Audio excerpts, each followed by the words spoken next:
you should be the last one talking about karma. Hey, y'all, gravity. Any day above ground, live it. So you already know what to do. Share, like, and subscribe. That's right, share, like, and subscribe, because I'm not like other YouTubers. I'm different. Oh, Vivica. Better people have eviscerated you. Lesser people have eviscerated you. But you found your way into the middle. You found your way to Kid Gravity. And I'm very methodical with my ripping apart my ethers. So let's just play the clip and get into it. In my honest opinion, he really was. I didn't find anything about him to be healing. He insulted African-American women on a consistent basis. One of his last statements that he said was that if you're over 38 and you haven't married or something like that, that you're no good and disposable. To me, it was a shock jock. And, you know, I hope this is teaching folks a lesson about the karma that you put out, the negativity that you put out in the world, that when karma comes knocking at your door, she might not be so kind. So, you know, the fact that he killed over real quick and was supposedly with a woman that we don't yet know the nationality. Rest in peace. So Strumpet A. Fox decided to bring out Lady Karma, talking about she came to collect Kevin Samuels, and gave a half-hearted rest in peace to that man. You did this for clout. You did this on your show. You did that, what they call it, that head bop. You did it so much just to try to get a reaction that your wig almost fell off. Oh, I'm going there, folks. And this might be a long video, so strap in. I'm not going to play with this. I was really thinking to be nice, but I'm not going to be nice.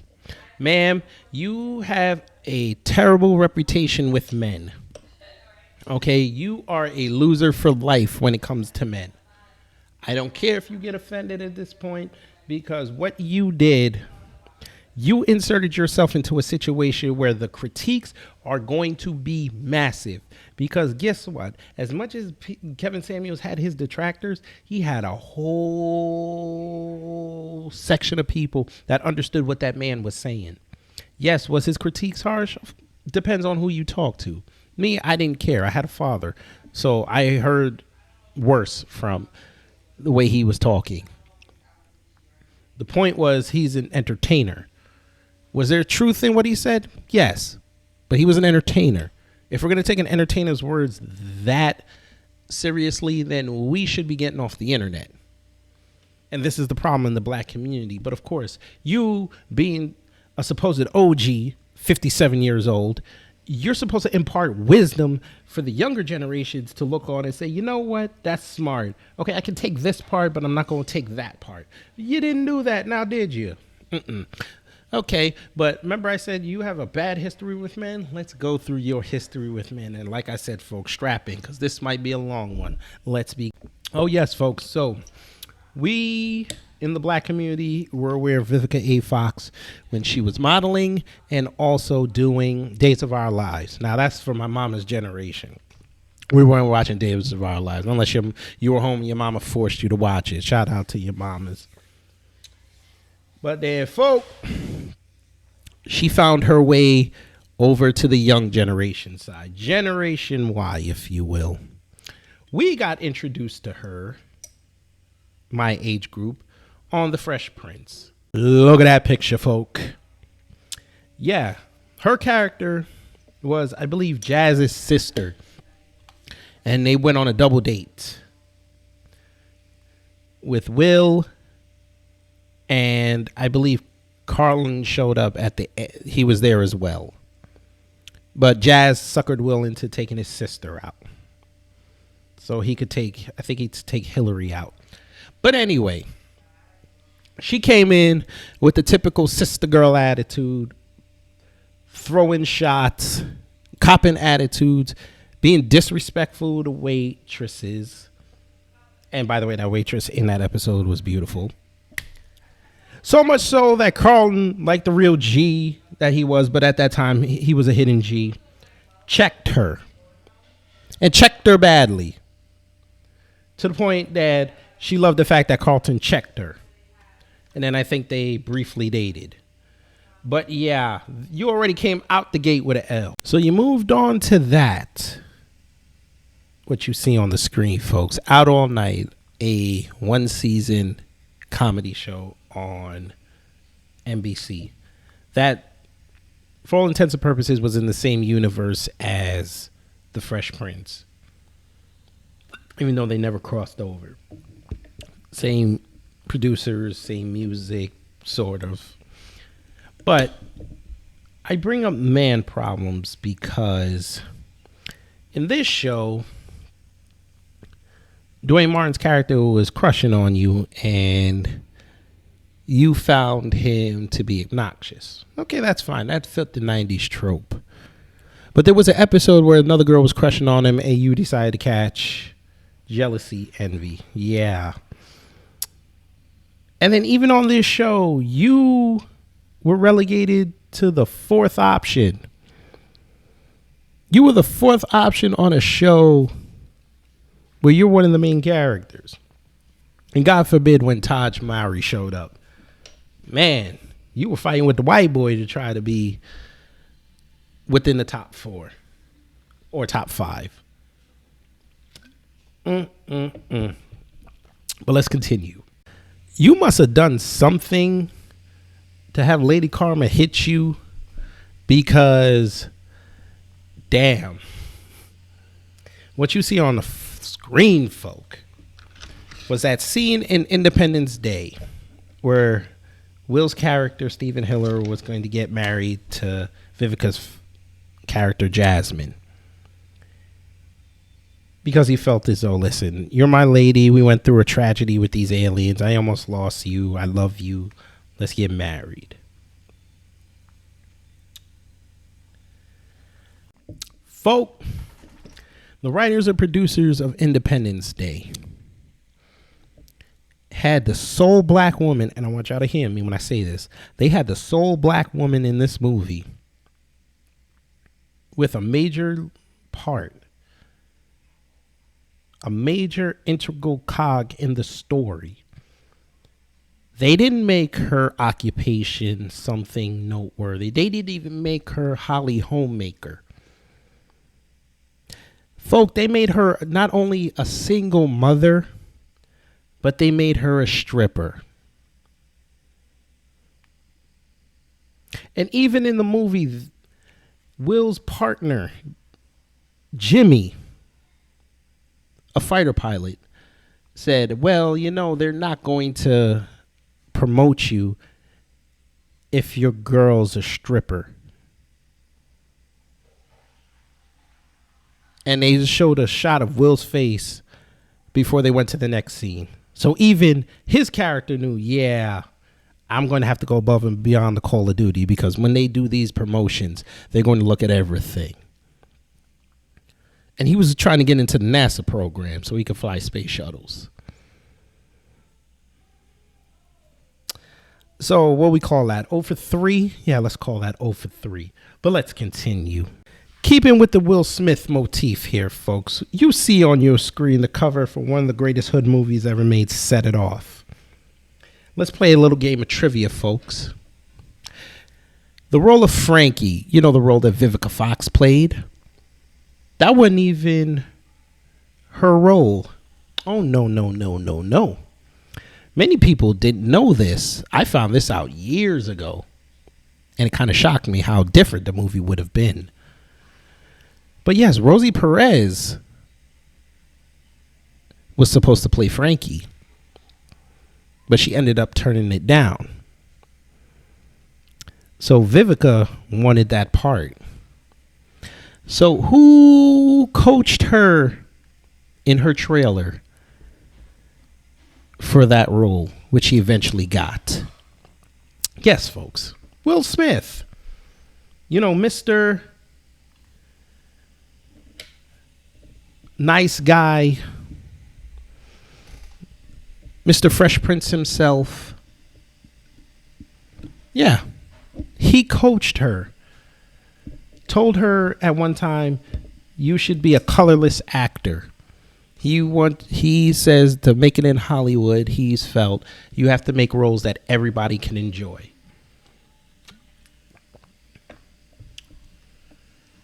So he leads her to the coaching and she gets the role. She says, that role gave her quote unquote street cred because before she was playing always the pretty girl, she was playing, these bit parts.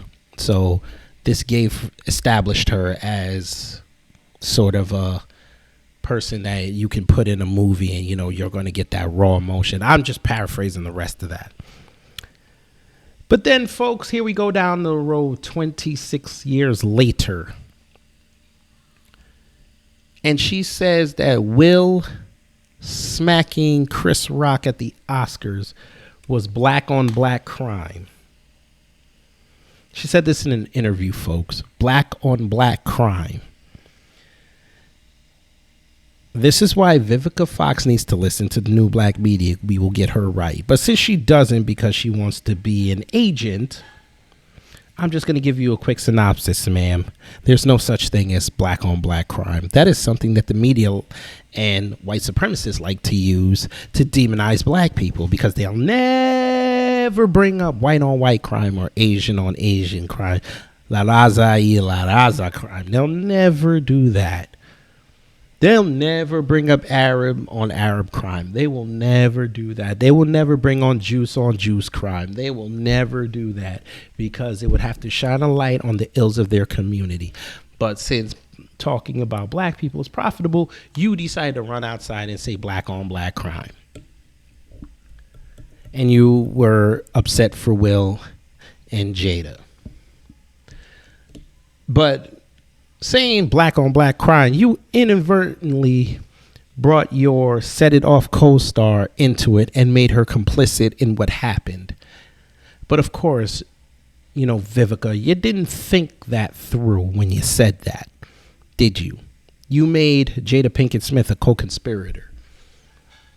Now, I have no love for Jada, but I got to defend her on that.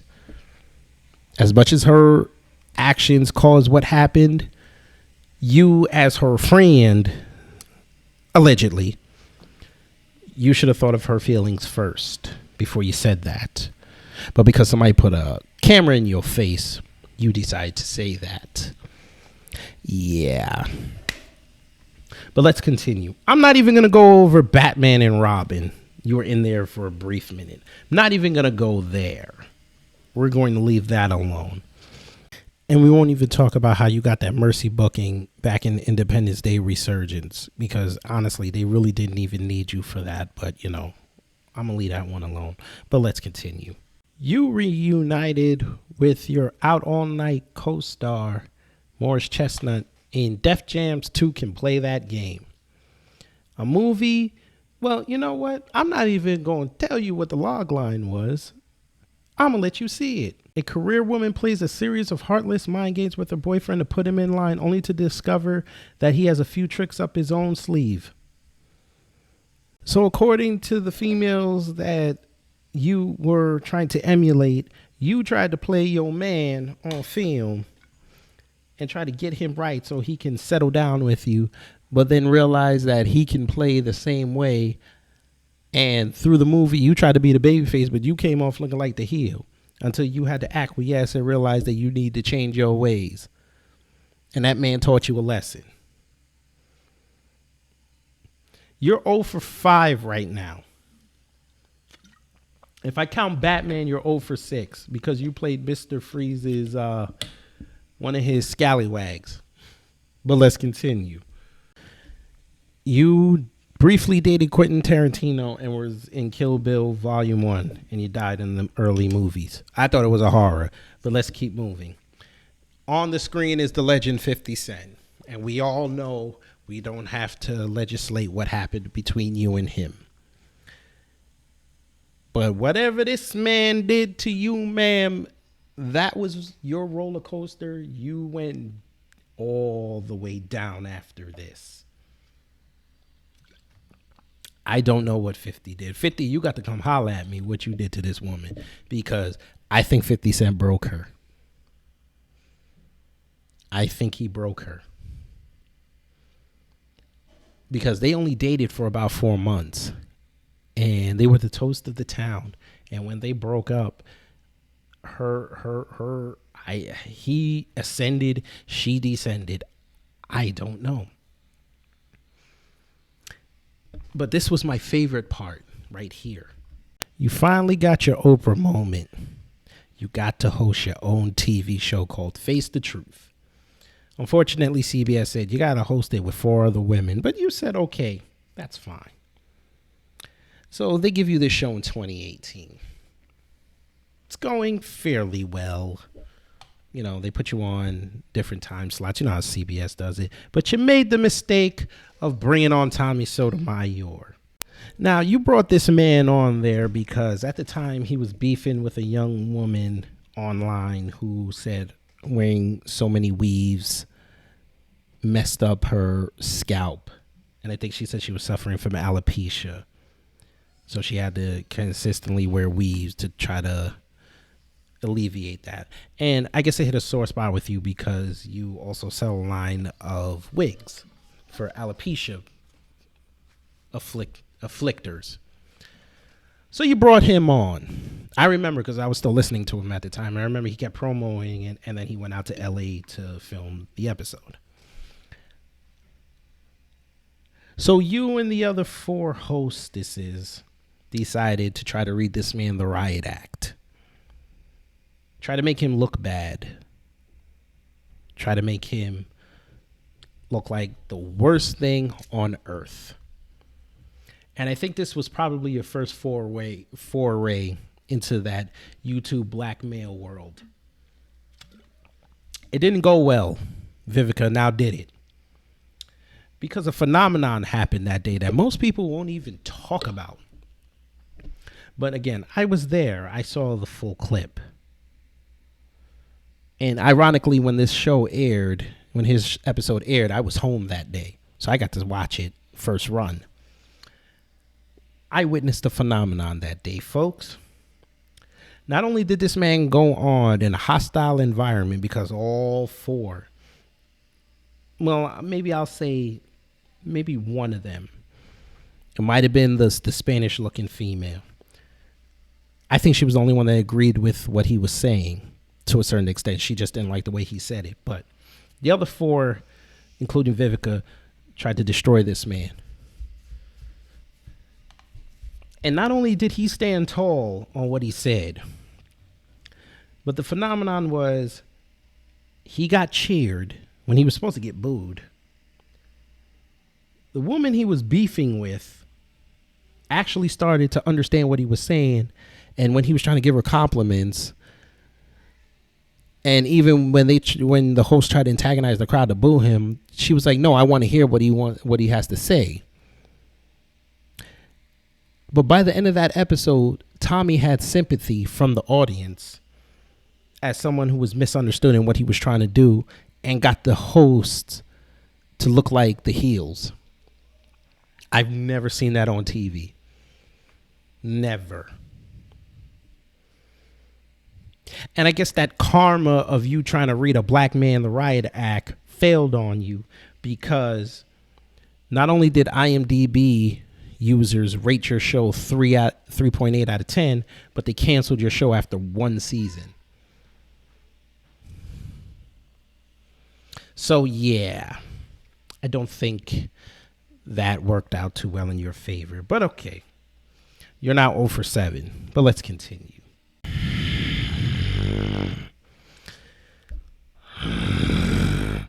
I'm sorry, folks, but every time I see this picture, this was the day that I christened Vivica A. Fox an agent. This was an episode of the Cocktails with Chicken Head show on Fox Soul, where they brought on Ice Cube to talk about his contract with Black America back in 2020. He came on to discuss how his plan was working, how it developed, and the fact that he wanted to present this so black people could have an option when it comes to getting the tangibles that black Americans need. Except for Lisa Ray, who was somewhat on code, the other 4 chicks, led by Vivica, which you could see in the middle with that dumbass grin on her face, that look of, I don't believe nothing you saying. She was the one who said, well, what you gonna do for black women? And Cube had to come back on her and said, well, why should I just do something for black women when my plan is for everybody? I don't think this is the time for us to be separating. Now I'm paraphrasing what Brother Cube said. But when he said that, Vivica still pushed back on him. And I also remember, I think that was the line where Lisa Ray started getting on code, because she was the only one at the end of that agreed with what he was trying to do.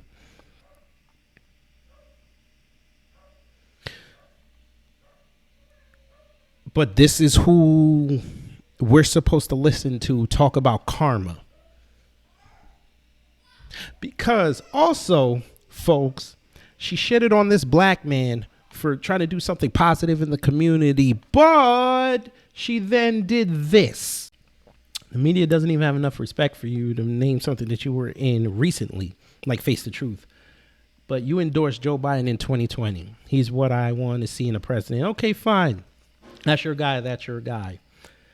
But is this you? You called Joe Biden white chocolate. Are you serious? Okay, say less. And then we come back full circle to what you said about Kevin Samuels. Now again, folks, you can have your opinion on Kevin Samuels. I could care less about that. I don't care. He's helped. Some people say he's hurt. That's fine. Have your opinion. But when you go outside and publicly cheer a man's passing, that's something you don't do. Because I seem to remember when black women got pissed off when people were making fun of Kanika Jenkins' death, including the person you brought on Face the Truth, Tommy Sotomayor. Did you say anything, Vivica, when that video surfaced of those young kids twerking on her gravesite? Did you come out and say that as black women we're not supposed to do this? Did you make fun of other people dying because you didn't agree with them? Hell, you still got a beef with Kenya Moore. Are you when she transitions, are you going to be making fun of her? Because you've said in numerous interviews that that's a beef that'll never die. And that happened way back in 2014 while you guys were on The Apprentice. So is that what we're going to do? You're going to make fun of her death? I mean, as long as you're going to do this, you've opened this door with Kevin Samuels. You might as well be consistent. Who's next? You're gonna make fun of Tariq dying? How about Corey Holcomb? Yeah, Corey Holcomb destroyed you on his show. When he passes on, are you going to say karma came for him too? Because you can look down all the Corey Holcomb videos of people putting it up, including his own, of him eviscerating you. Yeah, nobody was on your side. Nobody came out and defended you. And that just goes to show that even though a lot of people may have disagreed with Kevin Samuels, they also understand that you don't talk ill of the dead, especially from the community that we both come from. We have a certain reverence and a certain uneasy treaty with the dead. especially how we revere our ancestors. We don't play about this. People that make differences in our community, we're supposed to laud them, not trash them. You, B. Simone, and all these other chicks and dudes running out here taking shots at our leaders. Yeah. That's not going to work here, man. It's not going to work here.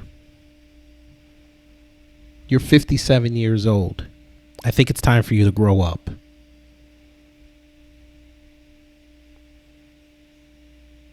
I'm just going to come out and say it. Based on all the evidence that I've shown and where your contemporaries are, your career has been a failure.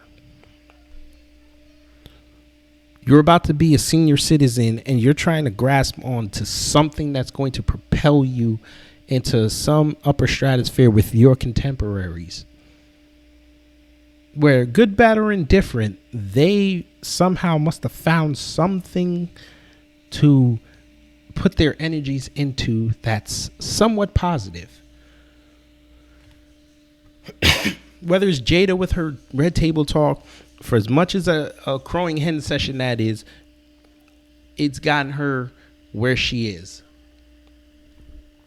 She's one of the most recognizable people on the planet. Queen Latifah, same thing. Will Smith, same thing. Dwayne Martin, to a certain extent, same thing. And all these other Negroes that I didn't even think to put in the video that you dated within a 13-year span, including 50, just goes to show that you are exactly the woman that Kevin Samuels said you were.